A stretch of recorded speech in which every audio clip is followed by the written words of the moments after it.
Beleza.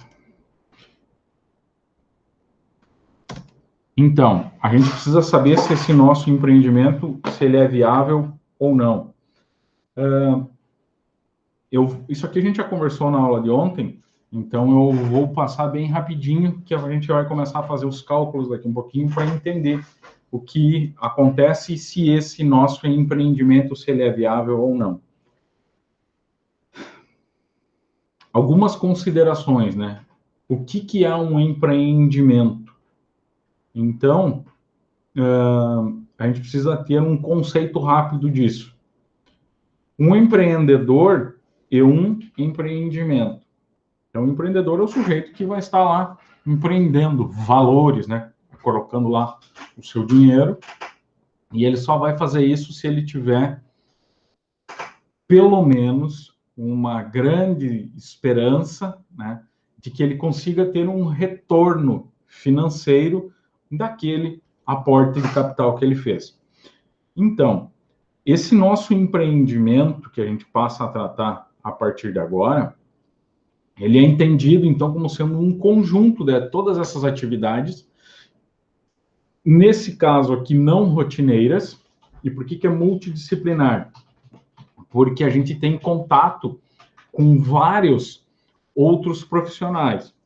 Falando das nossas respectivas áreas técnicas, né, arquitetura e engenharia, a gente acaba, no mínimo, trabalhando com o pessoal da engenharia elétrica e da engenharia mecânica, né, a parte elétrica, toda a parte elétrica, e a parte da mecânica, toda a parte mecânica do nosso prédio lá, elevadores, ar-condicionados.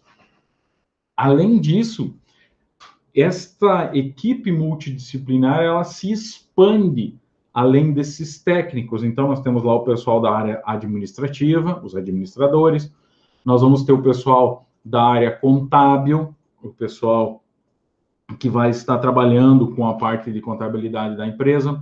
Nós temos contato direto com o pessoal do marketing, que é quem vende esse nosso empreendimento. E aí esse pessoal do marketing, daqui a um pouco eles poderão estar, a gente pode ter contato com o pessoal das imobiliárias, que são as pessoas que a gente conversa para fazer, então, as negociações.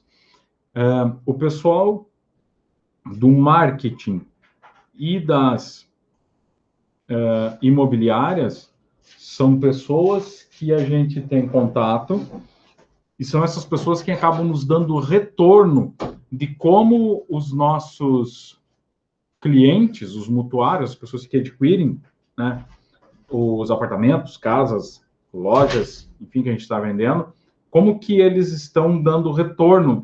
Isso aqui poderia, por exemplo, a cozinha poderia ser maior, poderia ser menor, a sala comercial, o banheiro poderia estar assim, poderia estar de uma outra forma. Então, esta equipe multidisciplinar envolve todos estes profissionais. E tem também, lógico, que o pessoal da área jurídica, que são eles quem vão estar confeccionando, vão estar nos orientando aí a parte de todos os nossos contratos e termos, datas que a gente tem que cumprir lá para entregar essa obra no devido tempo, aquilo que foi acordado. Então, só tudo isso para explicar o multidisciplinares para vocês. Então, todo mundo está destinado, então, a cumprir um determinado objetivo, nesse caso, qualquer um destes empreendimentos, comercial, ou residencial, ou misto. Então todos eles estão engajados aí para determinar para cumprir esse determinado objetivo.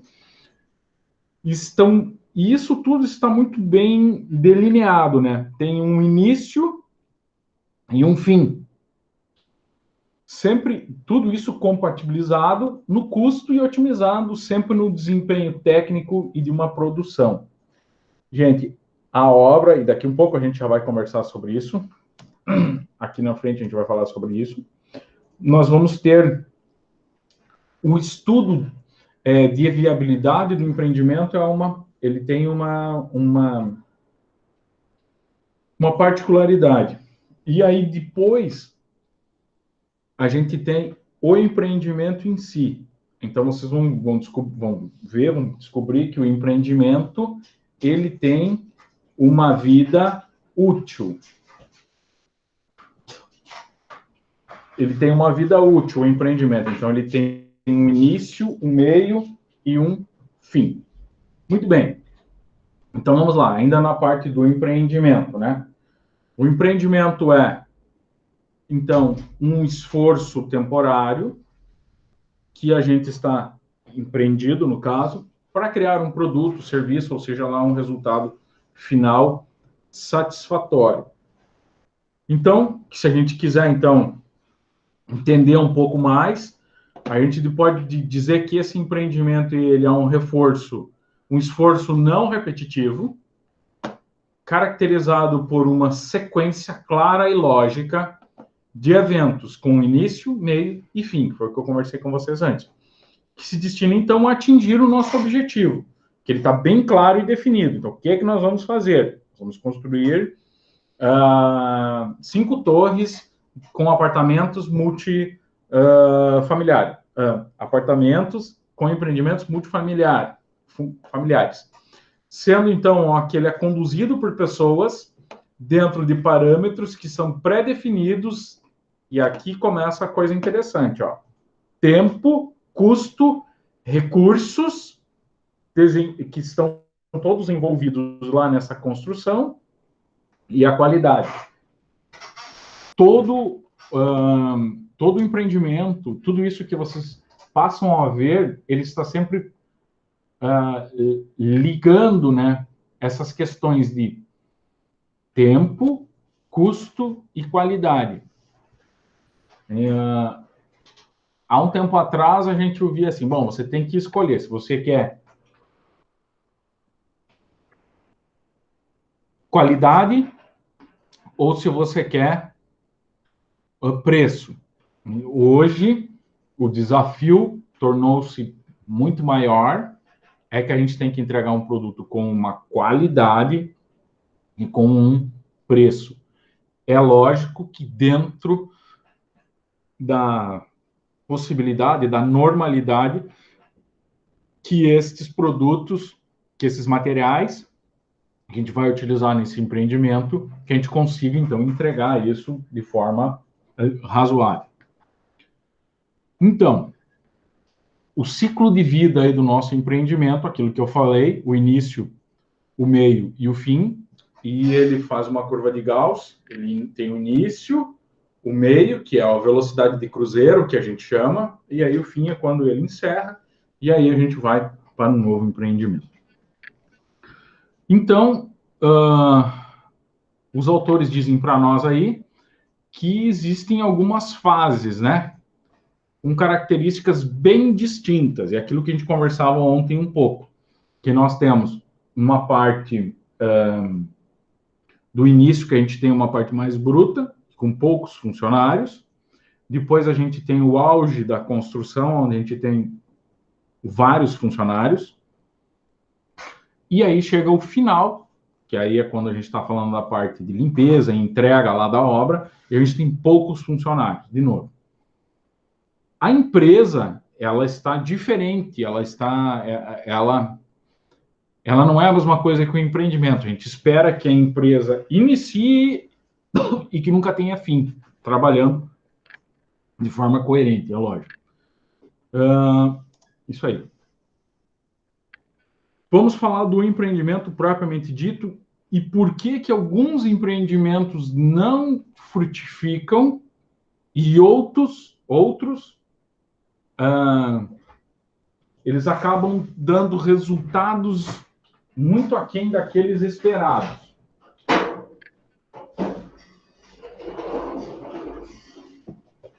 Então, a viabilidade, o estudo de viabilidade desse nosso empreendimento, ele compreende, então, todos os estudos que a gente precisa fazer para entender todas as condições para mim saber se esse empreendimento é viável ou não, além de estabelecer as diretrizes de implantação.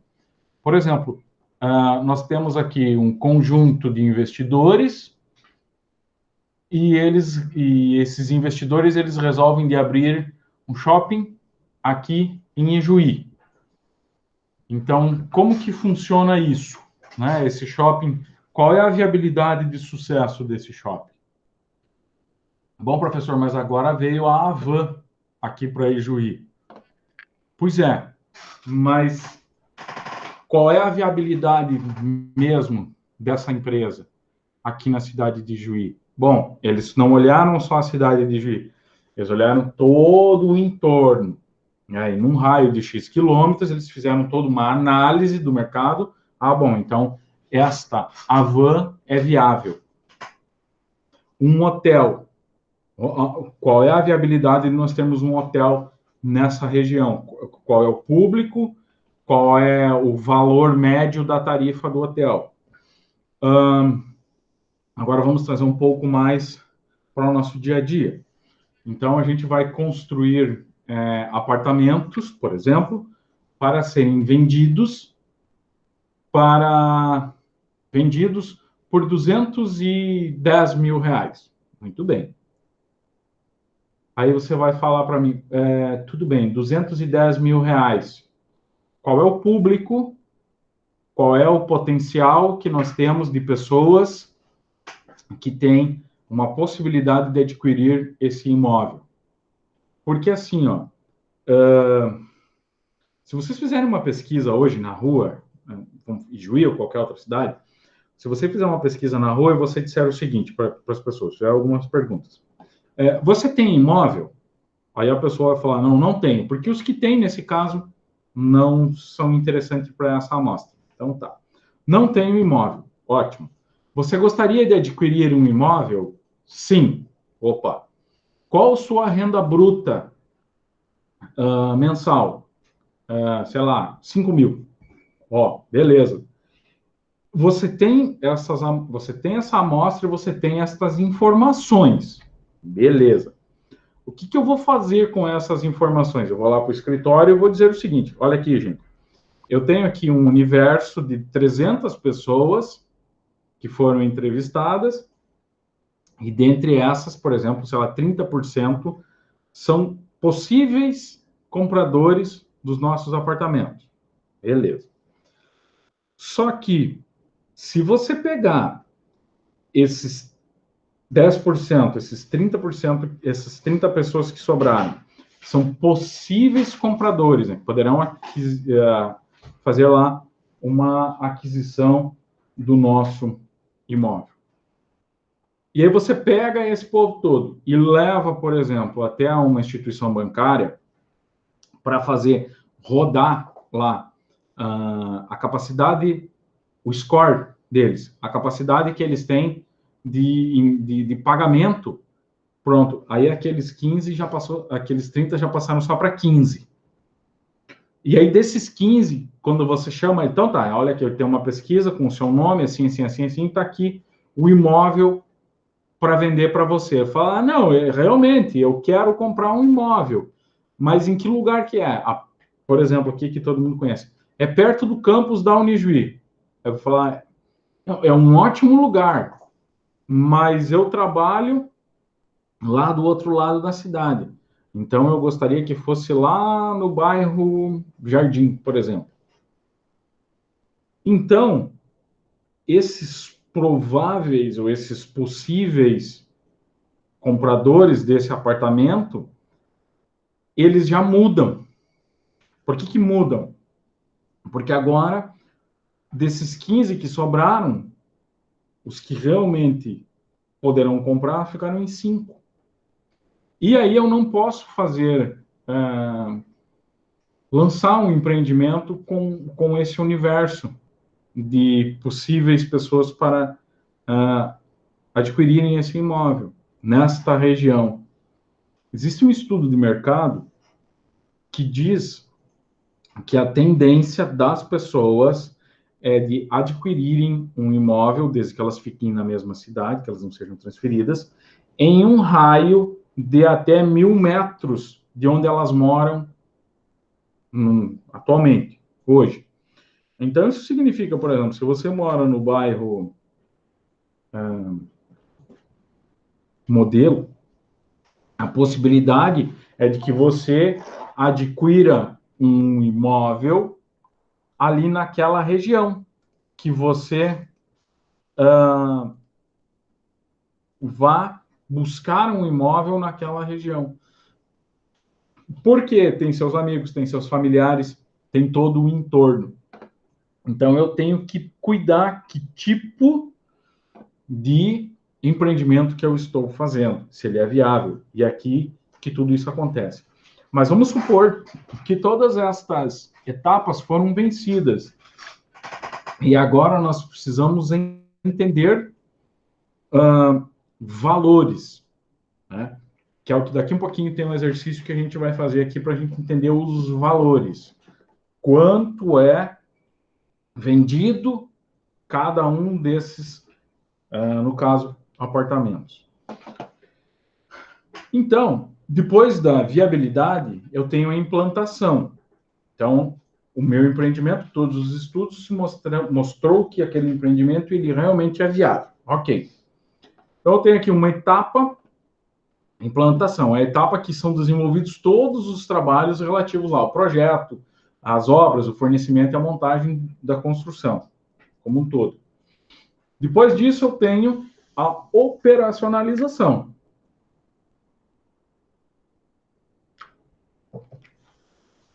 Nesse caso, então, eu tenho aí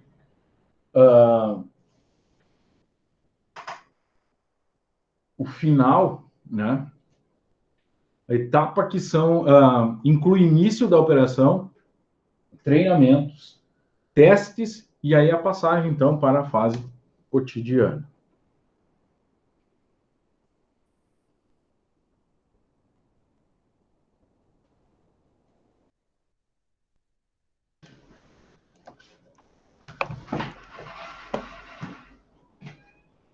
Bom,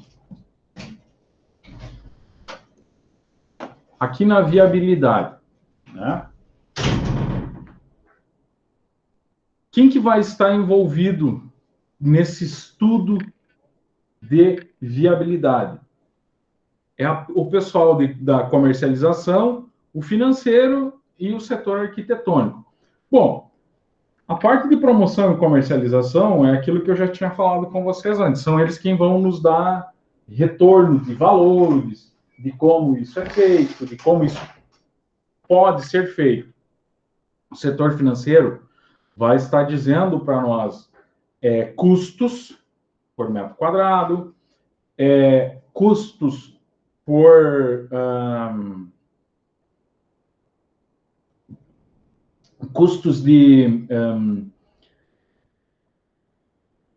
playground, toda a parte de lazer, que vai fazer parte do custo, piscina, tudo isso ele vai estar me dando essas dicas. E aí tem o setor da arquitetura. E tem uma aula que a gente conversa sobre a parte arquitetônica, tá? Mas, basicamente, é o seguinte.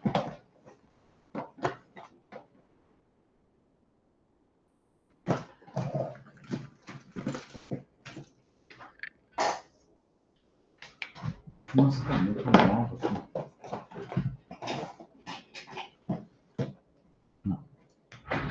Basicamente é o seguinte, espera aí, deixa eu voltar aqui para mim ver se vocês vão me enxergar. Fui lá buscar.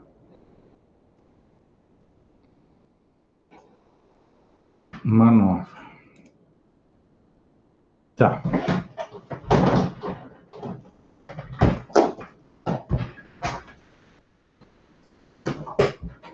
Vamos aqui.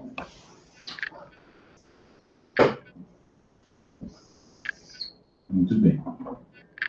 Gente, este modelo de projeto arquitetônico que eu vou mostrar aqui para vocês, eu faço, e é bom que está gravando, tá?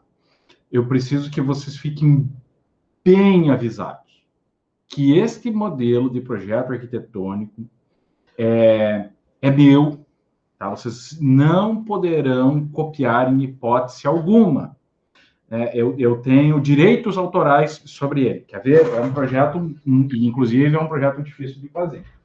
Então,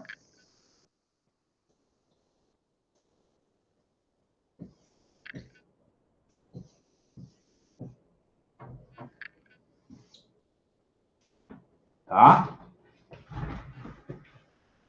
Por favor, cuidado, gente, não me copiem, porque esse projeto é um projeto que eu estudei anos para poder fazer ele.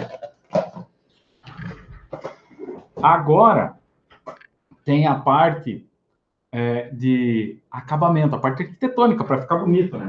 Então, é assim.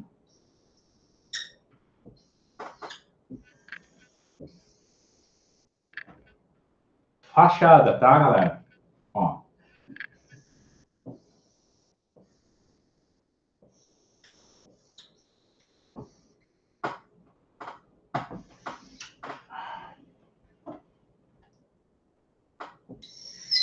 Ah, que tem minhas canetas novas, gente. Pronto, olha aí. Tá? Vamos ver se não tá aqui dentro. Eu trouxe 3 novos. Ó, vai ter até um chaminézinho que é da churrasqueira, tá? Pronto. Aqui é para ser o sol. Muito bem. Por que eu estou mostrando isso para a gente conversar sobre o projeto arquitetônico? Olha aí, você vai ficar do lado aqui, ó. Não, tá gravando aqui, ó. Tá gravando. Bom, tá gravando, tá? Vocês tenham cuidado, depois quem for assistir em casa, né? Cuidado com esse projeto arquitetônico aí. Pessoal, brincadeiras à parte, eu faço essa conversa aí justamente para que fique claro que quanto mais simples for este projeto, arquitetonicamente falando, menor será o custo de produção dele, tá? Então, este custo de produção, e aí é onde a gente vai estar ligado, por isso que ele diz ali que o setor de projetos arquitetônicos estarão envolvidos. Então, vocês vão ver que não tem esse estudo aqui com os números para mostrar para vocês, mas eu passo essa informação de que maior quantidade de pessoas que são nossos possíveis, prováveis pessoas que possam vir a adquirir um imóvel são pessoas de baixa renda. Então, essas pessoas de baixa renda, eles têm uma capacidade de pagamento menor. Então, por exemplo, eles podem pagar uma parcela, sei lá, de 700, 800 reais por mês. Então, eu não posso vender para esse cara, não que ele não mereça, é uma questão financeira. Eu não tenho como entregar para ele um apartamento que tenha um espaço gourmet, um apartamento que tenha uma sacada. Vocês podem observar que estes imóveis, eles têm o mínimo. Então, vocês vão ver que não tem sacada, não tem lareira, não tem churrasqueira, tem só o mínimo ali. Por quê? Porque eu preciso diminuir o custo para mim conseguir enquadrar esse meu imóvel para mim poder vender. E o que acontece é o seguinte, nós temos uma grande quantidade de pessoas que têm condições ou possíveis clientes para adquirirem imóveis que são de valores baixos. A cada 10 visitas que eu faço em obra, 11 são Minha Casa Minha Vida. Então, são muito raros imóveis que têm um valor acima dos 165 ou 135 mil, dependendo o local. Então, se eu quiser fazer um empreendimento com espaços, peças amplas, com elevador, com playground, etc., etc., eu tenho que saber que a faixa ou um nicho de pessoas que eu vou vender é outro. Então, temos uma pirâmide, né? Aqui embaixo eu tenho muito mais pessoas que poderão adquirir o meu imóvel. E aqui em cima, menos pessoas. Mas só que aqui em cima estão pessoas que têm uma renda maior, mas é um menor número de pessoas. E aqui embaixo é o que eu tenho mais gente. Geralmente, as pessoas que têm um poder aquisitivo mais elevado, eles já estão com essa questão imobiliária praticamente resolvida. Então, atualmente, falando de imóveis, o que a gente tem, o que mais a gente consegue vender são esses imóveis de valores mais baixos. A nível de Ijuí, você vende muito Minha Casa Minha Vida, 165 mil. Depois você vende bastantão, até 300 mil por aí. Depois, até 400, um pouco menos. E aí, isso vai diminuindo, né? Quanto mais eu aumento ali, 500, 600, 700, 800, aí o meu universo de possíveis compradores vai diminuindo. Sempre levando em consideração o local. Tá, agora vamos falar no local. Tem aqui na cidade um empreendedor e ele adquiriu os lotes em um bairro e ele adquiriu muito bem os lotes lá nesse bairro e fez construções perfeitas, muito bem pensadas, com um custo interessante, só que o entorno desse empreendimento não ajuda. Então, as construções que estão em volta são construções bem singelas. E aí faz com que as pessoas, ao irem lá olhar, então o preço é bom, porque ele comprou um terreno bom. Então, quando as pessoas vão lá olhar para comprar esse imóvel, elas já falam, não, mas peraí, o imóvel é bom, o preço é interessante, mas o entorno é complicado, porque ali naquele lugar tem uma casa que não é tão bonita, lá naquela outra não tem o fechamento. É uma quadra dos manos. Então, eu fico complicado. O que eu tenho envolvido no entorno. Não é uma questão só de ter acesso a transporte público, acesso a escolas, acesso a posto de saúde, por exemplo. Mas eu preciso olhar o que eu tenho em volta disso aí tudo, né? Tem um outro imóvel aí que a semana passada eu estava olhando lá um lote, lá um terreno, e aí eu falei, nossa, que legal, o terreno com um preço interessante. Então comecei a olhar, fui até lá, conversei com os vizinhos, e aí eu perguntei, como é que é aqui essa região e tal? Aí veio uma senhora e falou, não, agora tá bom.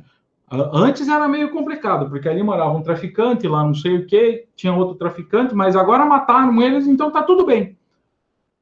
Então, como é que a gente vai ter um empreendimento ali naquele lugar? Não é uma questão de preconceito, é uma questão de que você tem que entender esse entorno. Como eu vou fazer para que isso dê certo, ou para que esse meu empreendimento seja vendido, enfim. Inclusive, não tem nada a ver com aquelas pessoas que moram ali naquele lugar, muito pelo contrário. E pode ser que isso realmente tenha acontecido, que agora essas pessoas não estão mais lá. Mas eu vou ter que esperar 1 ano, 2 anos, 3 anos, 4 anos, 5 anos, até que isso seja um pouco esquecido, vamos dizer assim, pelos possíveis compradores. Não, mas aquele lugar lá era um problema. Era um problema, mas agora não é mais.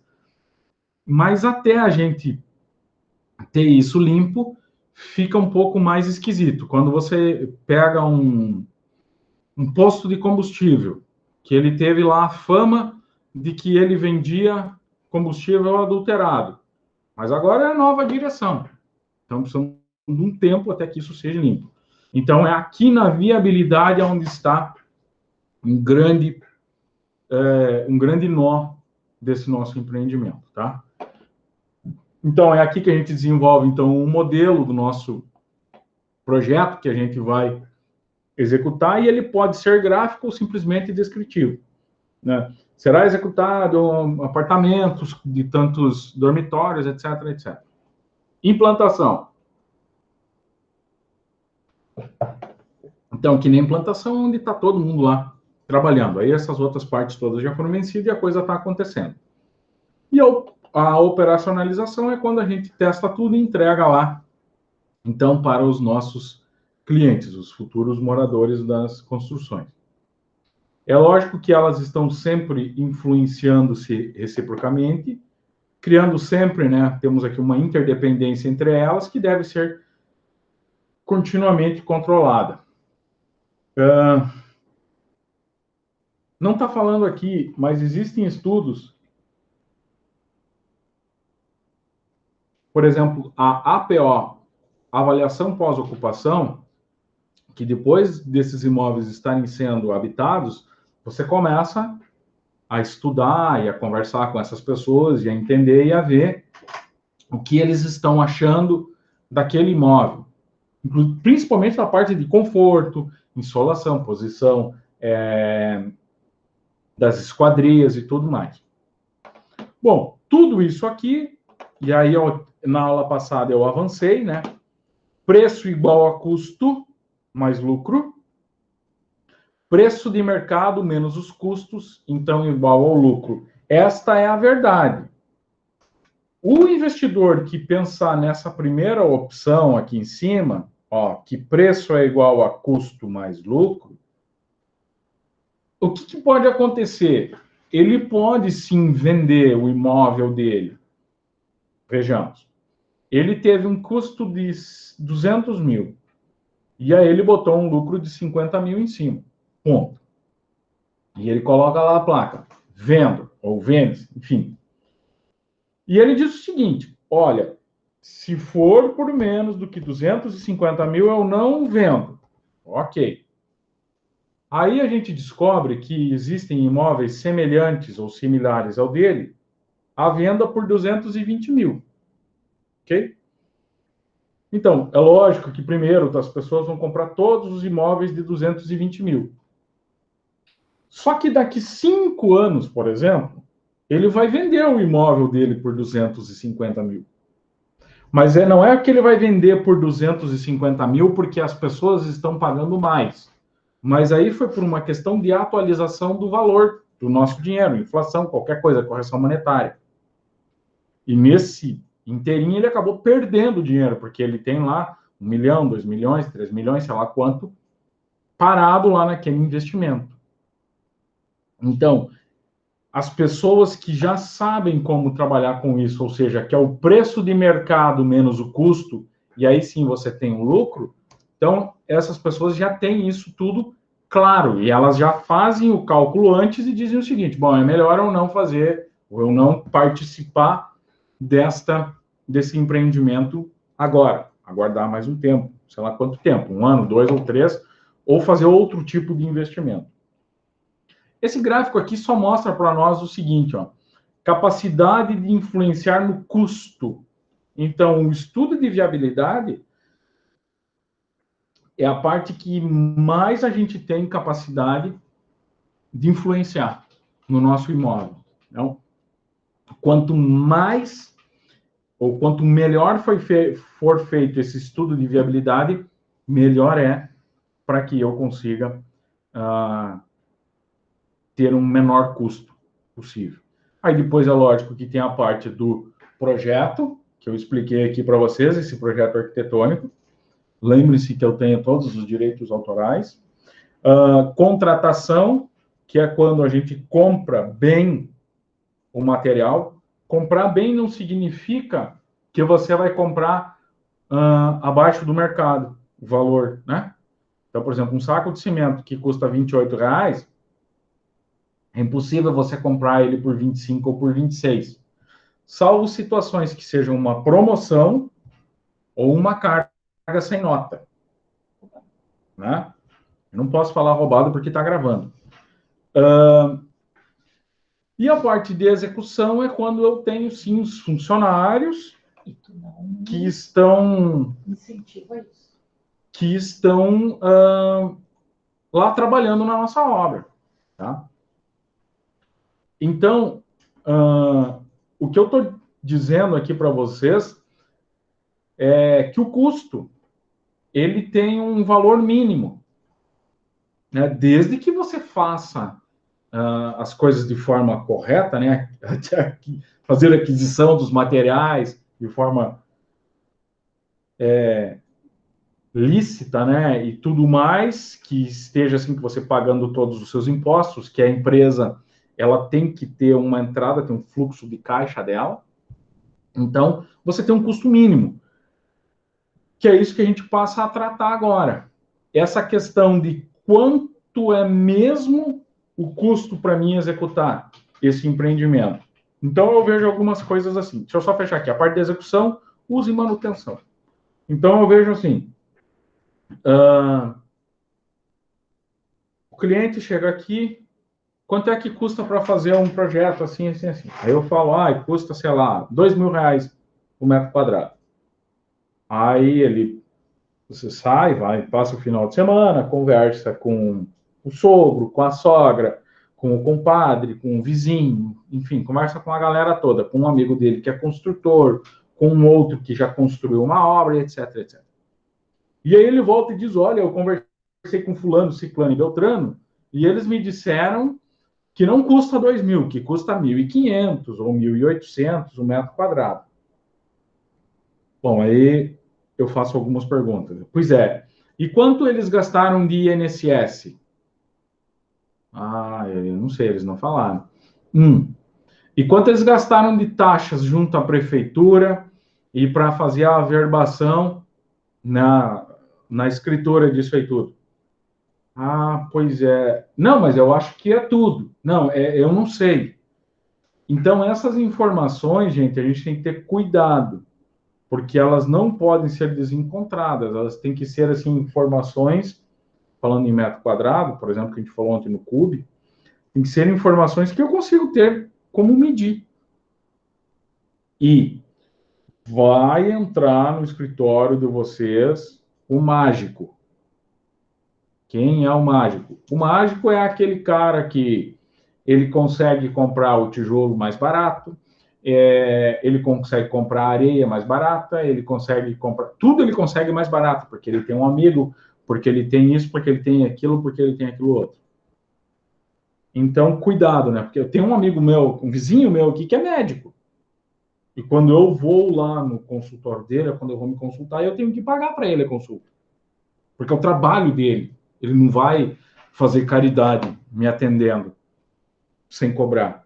Então, só que isso vocês não discutam com o cliente de vocês. Eu estou aqui, o que eu estou fazendo é alertando para que quando isso acontecer no escritório, vocês fiquem calmos e tranquilos. Falam, não, tá bom. Então, o que a gente pode fazer?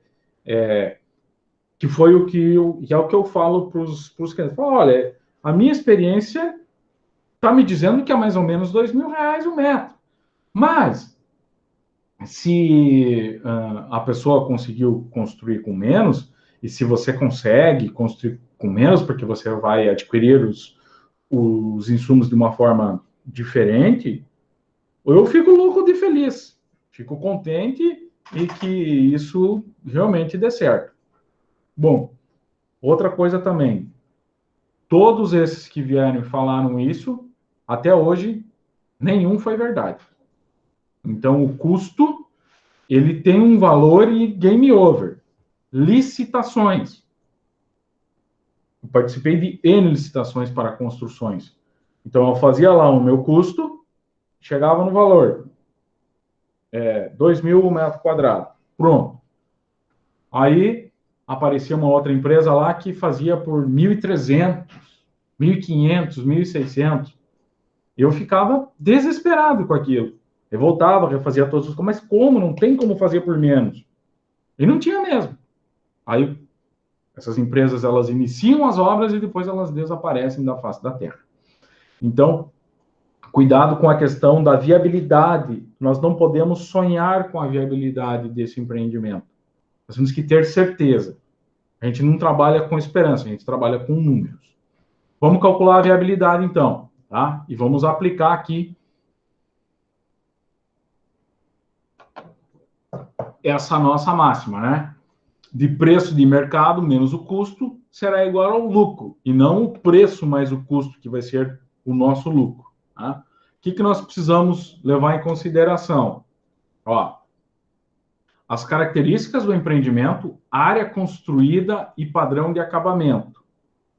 Características do terreno, porque eu tenho um terreno que ele está 3 metros abaixo do nível da rua, ou ele tem um declive para o fundo do lote, por exemplo. Que tipo de construção que eu quero fazer? Ah, eu vou fazer nesse terreno, eu vou fazer uma construção que tenha uma garagem no subsolo. Ótimo. Mas você vai ter que fazer um muro de contenção. E quanto é que custa esse muro de contenção? E toda a parte de escoamento de água e drenagem desse lote. Então, características do meu terreno, eu tenho que levar em consideração. É um terreno que está acima do nível da rua. Ótimo, eu quero construir, ou ter o meu empreendimento acima do nível da rua. Beleza. Então, o que nós vamos ter que fazer para você poder fazer esse seu empreendimento acima do nível da rua? Vamos ter que fazer uma terraplanagem. Então, nós vamos ter que cortar e aterrar esse terreno, mesmo estando acima do nível da rua. Então, qual é o terreno ideal, professor? O terreno ideal é aquele que se encaixa com a sua vontade de fazer o projeto. Se nós estivermos falando de uma construção multipavimentada e eu quiser fazer as garagens no subsolo, melhor terreno para mim é um terreno que tenha ou que apresente um desnível abaixo do nível da rua. Perfeito. Se eu quero fazer uma construção onde eu quero ter no nível da rua, uma construção mista, no nível da rua eu quero ter uma sala comercial e quero ter só mais um pavimento, e aí eu quero fazer nesse um pavimento um apartamento que tenha uma características de casa, ou seja, que no fundo eu consiga ter um jardim, enfim, um gramado, beleza, então você tem que comprar um lote que está acima do nível da rua. Mas se você não quer fazer nada disso, você quer ter um terreno mais barato possível, quer fazer uma construção térrea, você tem que comprar um terreno ao nível da rua. Afora isso, tudo você tem gastos para que você conseguir ajustar esse terreno de acordo com as suas necessidades e vontades. Bom, vamos lá. Todas as receitas e despesas incidentes. Aqui, esse aqui tem a resposta aqui, depois o outro não tem. Depois o outro é um exercíciozinho. Esse praticando 1, ele diz para nós assim: seja uma edificação multifamiliar formada por 10 apartamentos, com sala, 3 quartos, totalizando uma área equivalente de construção de 1.600 metros quadrados. Equivalente. Tá? E por que eu circulei e é importante a gente entender o que é o equivalente?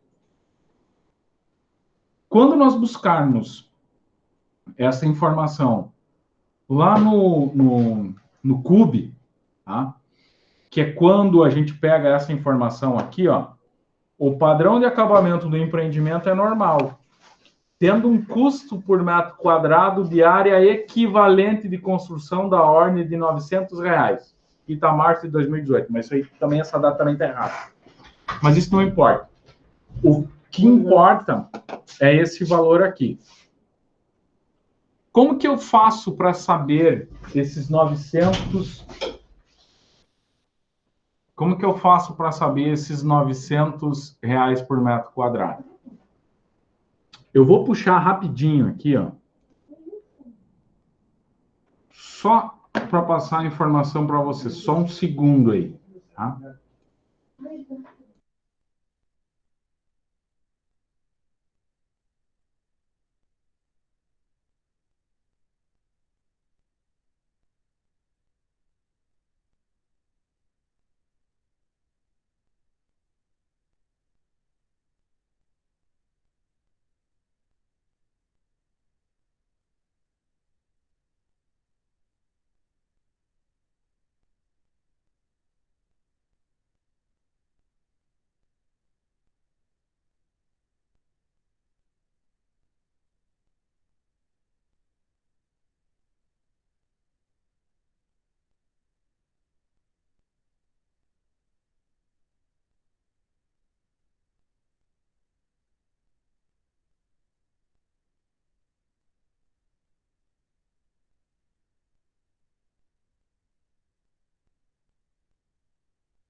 Aqui está ele, tá? Eu vou passar rapidinho aqui para vocês. Ó, essa informação de valor que tem aqui, residência multifamiliar, tá? A gente vai ter uma aula que a gente vai estudar isso mais profundo, mas é para vocês entenderem de onde que saiu aquele valor de R$ 900 lá, por exemplo. Então, eu tenho baixo, normal e alto. Vamos dizer que qualquer um desses aqui, ó, ele tem a informação do custo por metro quadrado.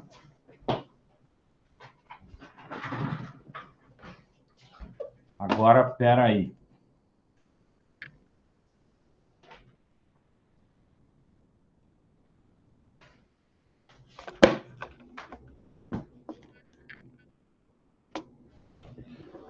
É só para mim explicar para vocês o que é a área equivalente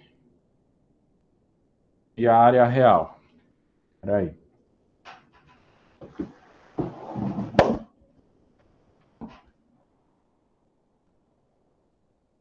Aí.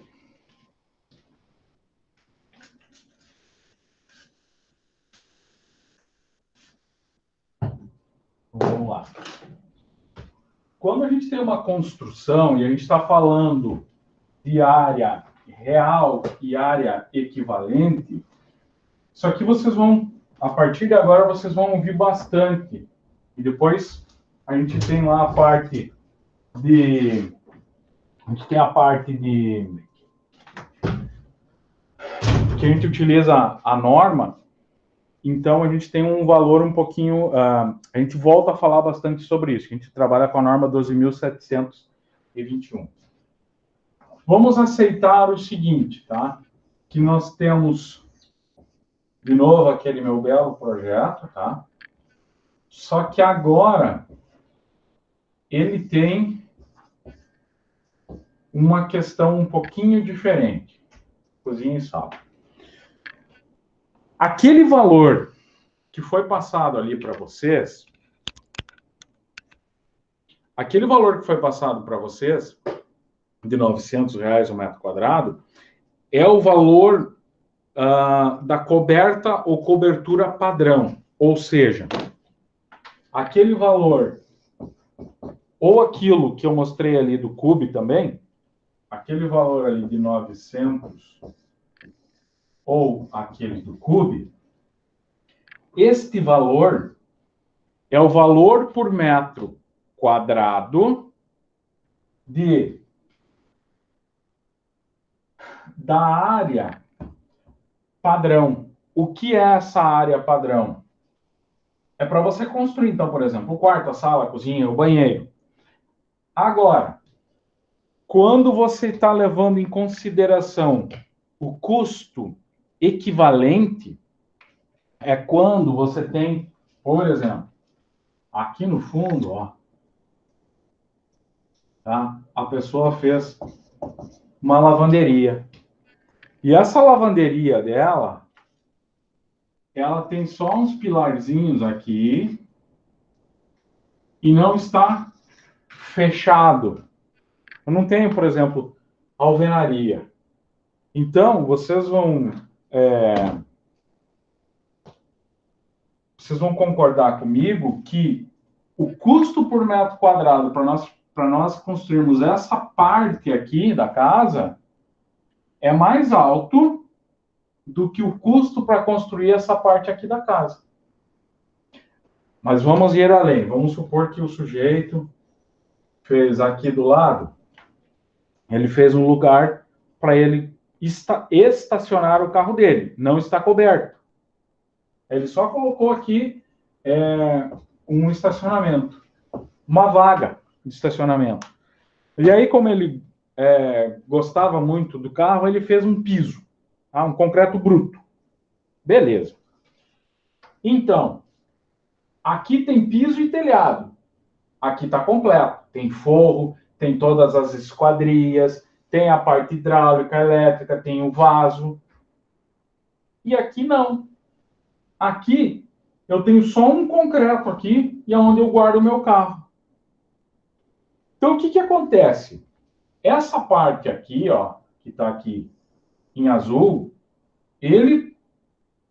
o custo dessa é R$900, por exemplo, um metro quadrado.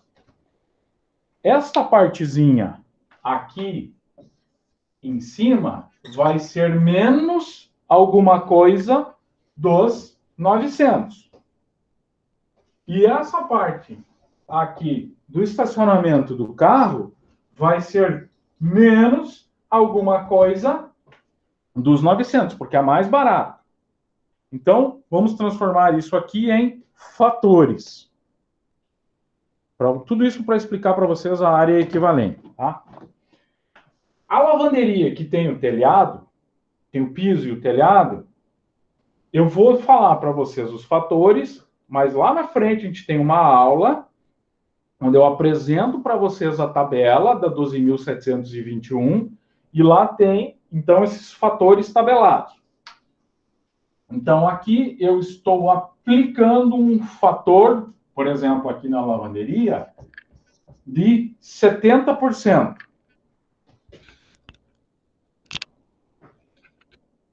Ou seja, eu estou dizendo que aqui em cima, o metro quadrado, para mim executar a minha construção da lavanderia, será de 70% do meu valor de 900. 900 vezes 0,7. 630. Então, eu vou te dizer que aqui em cima, o custo por metro quadrado, 630. Porque eu apliquei um fator, tá? Eu estou explicando para vocês com valores que é para tornar isso mais palpável. Depois a gente fecha com a área. Esta outra parte aqui, que é o estacionamento do meu veículo, que eu tenho só um piso queimado aqui, então eu não tenho nenhuma estrutura para o telhado e não tenho telhado. Então aqui ainda é mais barato do que aqui. O que eu tenho? Nessa parte aqui, eu vou ter um fator, aproximadamente, de 0,3. Então, essa parte aqui, eu vou ter um custo por metro quadrado de 270. Pronto, deixa eu fazer a conta. 270 por metro quadrado. Beleza. De novo, essa parte aqui, eu tenho tudo. Telhado, piso, parte hidráulica, parte elétrica, tudo isso. Então, custa R$900 o metro. Show. Lavanderia. Eu tenho só telhado e piso. Então, eu apliquei um fator de 0,7 em cima do valor do metro quadrado principal. O que é esse metro quadrado principal? É o meu custo padrão por metro. Então, tudo é balizado a partir dele. A partir desse meu valor que eu tenho da coberta padrão. Beleza. Aqui do lado do estacionamento do carro, eu apliquei um fator dizendo que o custo por metro quadrado para construir somente aqui o local do estacionamento do carro, só um piso aqui, é de 30% do valor do custo padrão. Ok? 270. Bom, só que o que acontece? Se a gente for fazer um cálculo disso aqui agora, fica meio complexo. Porque como que a gente vai fazer o cálculo? Né? Nós vamos ter que pegar essa área aqui. Vamos supor, então, que essa área aqui seja, a área total aqui dessa parte aqui, seja 60 metros quadrados. Então, vou fazer 60 vezes 900. Aí, essa outra parte aqui de cima, vamos supor que seja 10 metros quadrados vezes 630.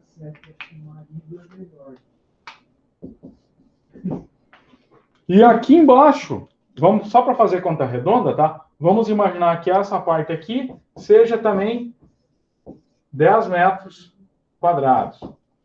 Então, percebam que a gente vai ter uma dificuldade em fazer esse cálculo.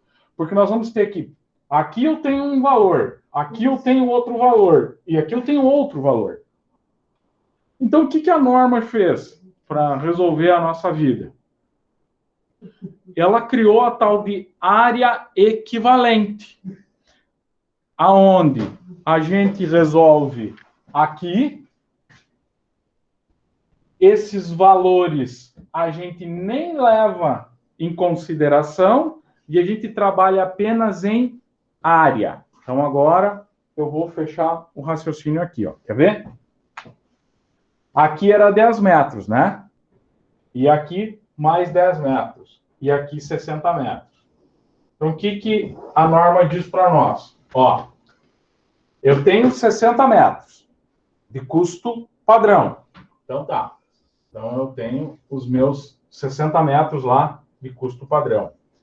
Eu tenho uma área de 10 metros. Uma área de 10 metros que eu apliquei um fator de 0,7. E eu tenho mais uma área de 10 metros que eu apliquei um fator de 0,3. Se a gente ficar fazendo esses cálculos aqui, levando em consideração os valores, nós vamos ter um preço. Agora, se nós trabalharmos somente com as áreas, fica muito mais fácil. E é por isso que ele chama de área equivalente. Aqui nós vamos ter 7 metros quadrados e aqui nós vamos ter 3 metros quadrados. E aqui a gente manteve os nossos 60 metros quadrados.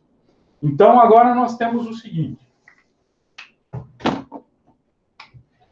Olha aqui.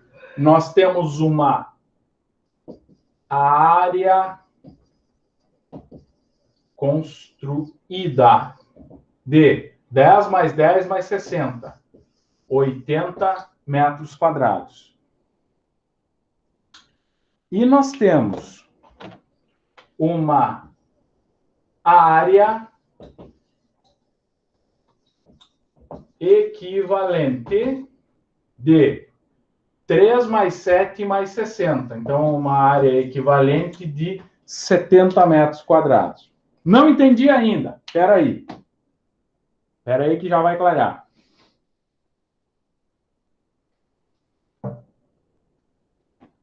Quer ver uma coisa? Vamos fazer um cálculo agora. Se nós fizermos o cálculo aqui, ó, 10 metros vezes 630, 6.300. Deixa eu escrever aqui com essa outra cor. 10 vezes 630. 10 vezes 630, 6.300. 10 vezes 270, 2.700. E 900 vezes 60, 900, 6 vezes 9, não sei mais. 6 vezes 9, 54. 54. Tá? Então, agora vamos somar tudo isso. Esse, mais esse, mais esse. Então, nós temos 6.300 mais 54.000 mais 2.700. 63.000. Beleza. Então, a soma de tudo isso aqui... Cadê o vermelho? Então, a soma de tudo isso fechou em 63.000. Ok. Aí, olha lá, a soma fechou em 63.000. O que a norma disse?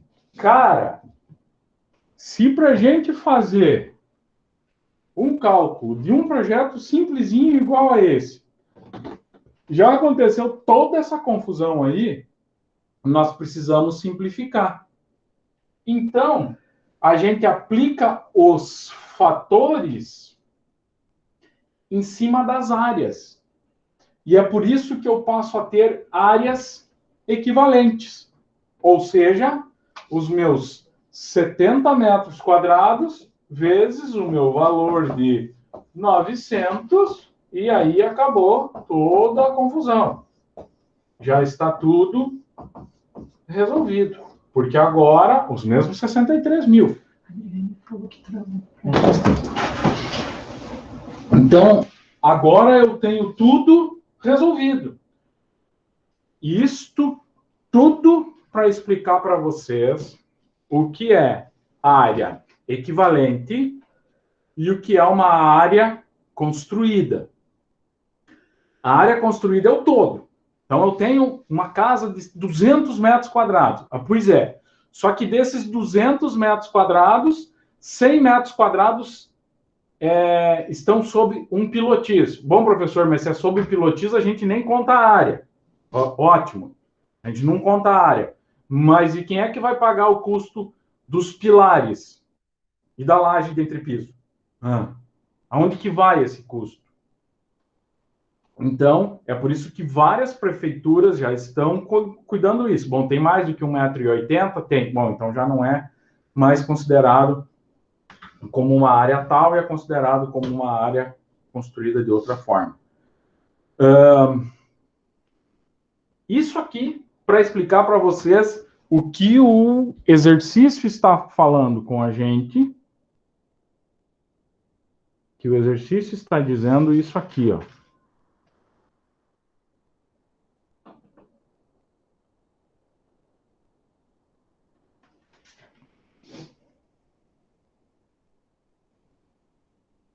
Ué.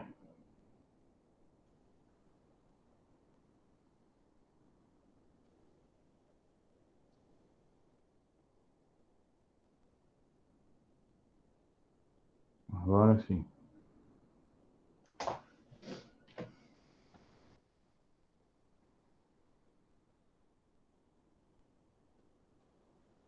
Então, tudo isso para explicar isso aqui, ó. Os R$900, esses R$900, e para explicar isso aqui, ó. Área equivalente de construção. A área equivalente de construção não é a área construída.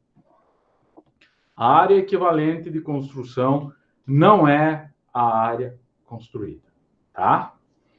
Então, agora, por favor, falem comigo. Quem não entendeu, fica com a câmera fechada. Justo, eu não tenho câmera. Olha lá. Oi, Manoel. Oi, William. Viu como eu sabia que vocês iam abrir a câmera?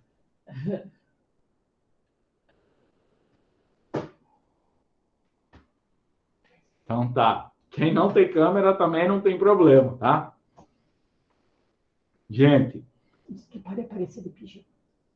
Temos um problema também, né? Quem tiver de pijama, deitado na cama, etc., daí tomando banho, tá? Né? Melhor não.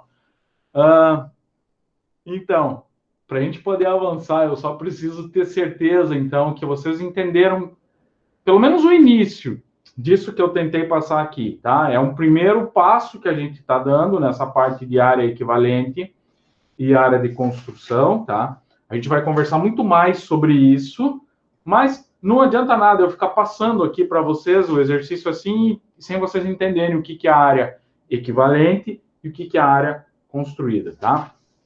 Se alguém tiver alguma dúvida, alguma coisa, pode perguntar, pode ser até pelo chat aí, que eu já vou tentando responder. E se está tudo bem, aí a gente avança para o exercício, tá?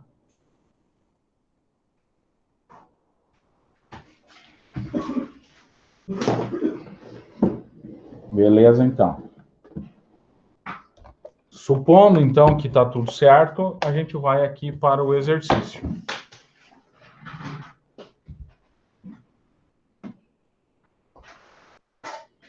Então, vamos para cá. Ok. O exercício, então. Essas outras partes que ele diz aqui para nós, que ele fala que o padrão de acabamento do empreendimento é normal. Gente, essas coisas não vamos sofrer ainda. Porque, como eu mostrei para vocês antes, eu tenho algumas informações que eu levo em consideração para mim poder pegar o custo por metro quadrado. Então, lembra lá que a gente tinha o padrão alto, baixo e normal para mim poder ajustar o custo por metro quadrado. Professor, e se eu tiver se a minha obra for padrão baixo, eu também tenho esse negócio de área construída e área equivalente?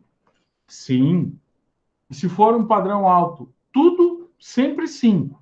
O que acontece, que vocês vão perceber, é que quanto mais nobre for a construção, mais área de padrão diferente a gente tem. Então, a garagem é maior, a lavanderia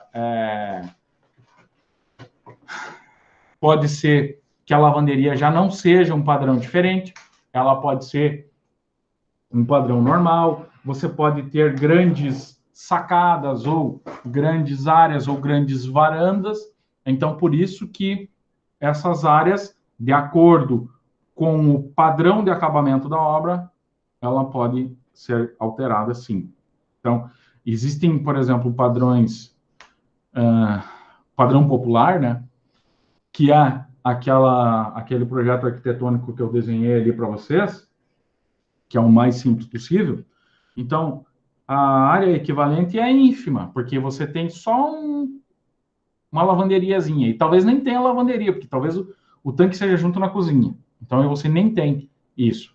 Depois, lá na frente, quando a gente estiver falando sobre os projetos padrão, eu vou mostrar isso para vocês, que aí o Cube trabalha assim também.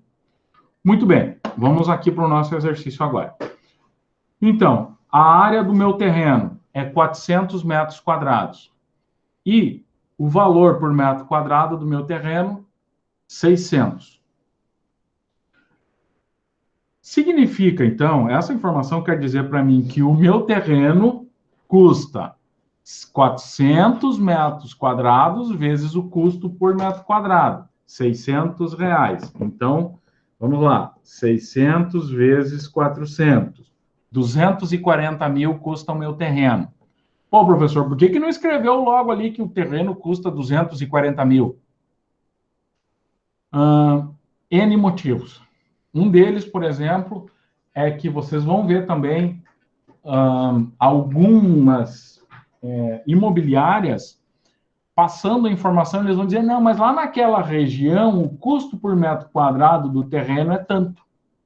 Ou o valor do metro quadrado do terreno vendido naquele lugar é tanto. Então, essas diferenças no instante de a gente coletar as informações é que eu estou passando aqui para vocês. Despesas financeiras. Opa, o que significa isso aí? Levando-se em conta o prazo da construção é de 8% do custo de construção. Professor, o que é essa despesa financeira? A pessoa pegou um dinheiro emprestado para fazer a construção? Não. Essa despesa financeira, de uma forma muito bruta, tá?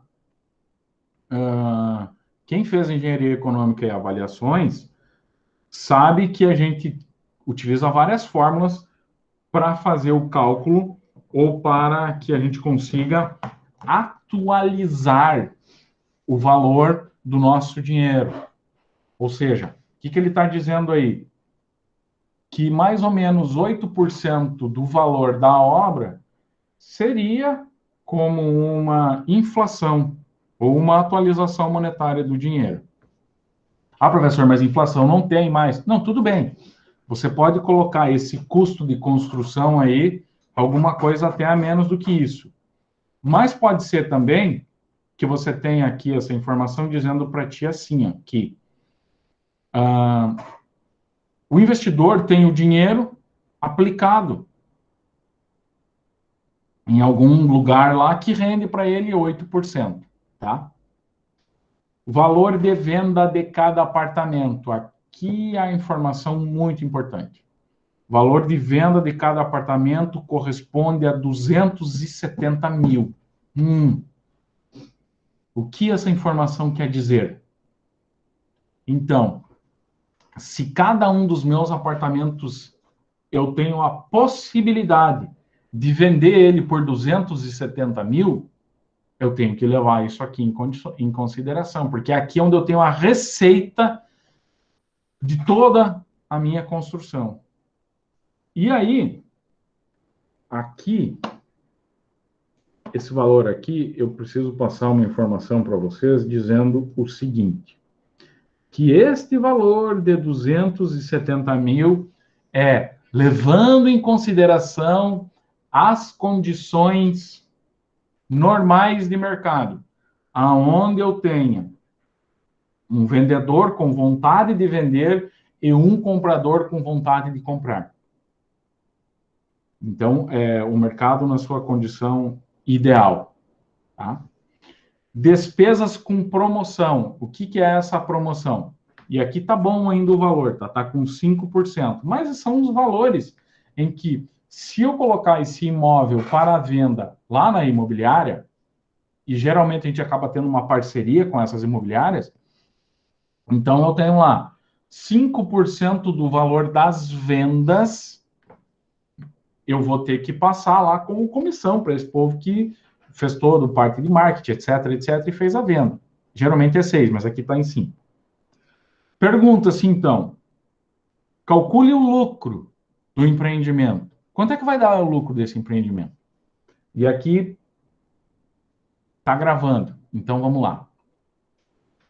Não quer dizer que ou que os empreendimentos têm que dar em lucro. Pode ser que você faça esse cálculo aqui e chegue à conclusão de que o empreendimento é inviável ou que ele dá muito pouco lucro para você ou que ele não vai valer o risco, tá?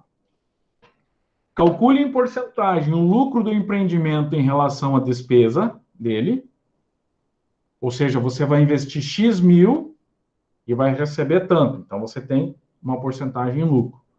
O índice que representa o valor do terreno, em relação ao valor do terreno, ou seja, você teve um lucro tal que com aquele lucro você poderia adquirir X terrenos. e calcule em porcentagem o lucro do empreendimento em relação à receita de tudo ele. Então, vamos lá. Aqui ele está tudo respondido, tudo bonitinho, tá? Receitas. Então, o que eu tenho de receita? Quantidade, eu tenho 10 apartamentos. Então, o valor de cada um, 270. A minha receita total, 2.700.000. Depois que eu vendi todos os apartamentos, eu tenho uma receita de entrada de 2.700. Despesas. Então, tudo que eu tenho que pagar a partir de agora. Então, conforme eu já brinquei com vocês antes, ó, o valor por metro quadrado, o valor, quantos metros quadrados tem o lote e o valor do meu terreno. Então, o valor do meu terreno é uma despesa. O que mais que eu tenho? Construção. Olha aqui. Lembra que a gente ficou vários minutos conversando sobre isso? Olha aqui. Quantos metros quadrados é a minha construção? Ó? A área total equivalente, 1.600 metros quadrados. Valor por metro quadrado, 900. Custo da construção, 1.440. Custo esperado, tá? De novo, da onde que sai esse valor aqui por metro quadrado? Ele pode sair, como eu mostrei para vocês agora aqui do Sinduscom, tá? Eu mostrei para vocês que a gente pode pegar o valor atualizado. Pode pegar da experiência que eu tenho, da última obra que eu acabei de construir, e aí eu tenho lá o valor por metro quadrado também. Geralmente a gente trabalha, nesse chute inicial, a gente trabalha com essas informações de CUP, que depois eu vou ensinar para vocês o que é, e as informações que eu tenho de outras construções. Despesas financeiras. Lembra que eu preciso atualizar o meu dinheiro. Então, olha aqui, 8% do quê? 8% do valor da construção. E aí vocês vão dizer assim para mim, professor, mas e o terreno não entrou aí?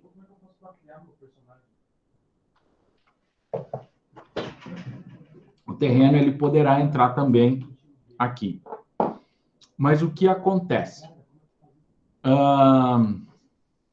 Esse autor aqui, ele não leva em consideração aqui o terreno como um todo. O terreno como essa questão de despesa financeira. Ele leva só a construção. Porque pode acontecer, na maioria das vezes, a gente trabalha, a gente dá preferência para trabalhar com o capital de parceiros. Então, aqui, ele leva em consideração que o terreno era o terreno de um parceiro que, então, cedeu esse terreno para fazer essa construção. E irá ser feita uma troca, por exemplo. Então, eu vou entregar um apartamento, ou 2, ou sei lá quantos, para pagar o terreno. O terreno será trocado por área construída. Então, por isso que, nesse instante aqui, esse autor não levou em consideração o custo, a atualização monetária do valor do terreno. Se você comprou o terreno, se os investidores compraram o terreno, e vai ter toda essa parte de construção, aí sim eu tenho que também atualizar o valor do terreno. Tá? Bom, então essas despesas financeiras, 115 mil. Despesas com vendas. Então, o valor geral que a gente viu antes, 2.700.000. Gente, 5% que eu vou aplicar das despesas com vendas é em cima do valor geral. Tem que ser em cima do valor geral. Porque é em cima disso que eu vou estar vendendo lá. Ah, professor, mas e os imóveis que foram feito a dação em pagamento ou trocado por metro quadrado de área construída? Não tenho o que fazer. Eu tenho que pagar também. porque eu tenho todo um escritório, né, no caso uma imobiliária, aqui envolvida. E eles vão ter que gastar esse valor, eles vão gastar o tempo, eu tenho que pagar para eles isso. Bom, despesas com vendas, 135 mil. Agora ficou fácil. Então, eu vou calcular todas as despesas e eu tenho um valor final das minhas despesas. Olha aqui, ó. Olha que bonito isso aqui, ó. Tá? Vamos responder as perguntas. Lucro do empreendimento. Receitas menos as despesas. Oba, 769 mil de lucro. Ótimo. Tá? Porcentagem ou percentagem do lucro em relação às despesas. Lucro em relação a despesas. 39,88% eu tenho de porcentagem do meu lucro em relação àquilo que eu investi. Ou seja, eu investi, nesse caso aqui, 1.930, e agora vamos fazer o cálculo. Vamos voltar aqui um pouquinho. Não está nesse slide aqui, ó, o B1. Quem é o B1? Está lá ele, ó. É o terreno. Tá? Então, estão todos aqui, ó. Então, está todo o lucro que eu tive observando a despesa. Índice do lucro em relação ao terreno. Isso aqui significa o seguinte, que o lucro dele dá para ele comprar 3,21 terrenos. Esse índice significa isso. Porcentagem do lucro em relação às receitas, 28%. Show. Então, aqui está dizendo para mim que eu tenho que o preço de mercado, que é isso que os 270 mil, menos os custos, preço de mercado menos os custos, é igual ao meu lucro. Tá? Então, aqui eu tenho o valor que eu ganhei. Muito bem. Só que eu tenho que ter certeza se este lucro é interessante para mim enquanto investidor ou não. Bom, professor, mas e se o valor dos meus apartamentos não fossem 270 mil? E se fosse só 200 mil? 200 mil vezes 10 são 2. Olha que bonito aqui, ó. Agora vai ficar legal.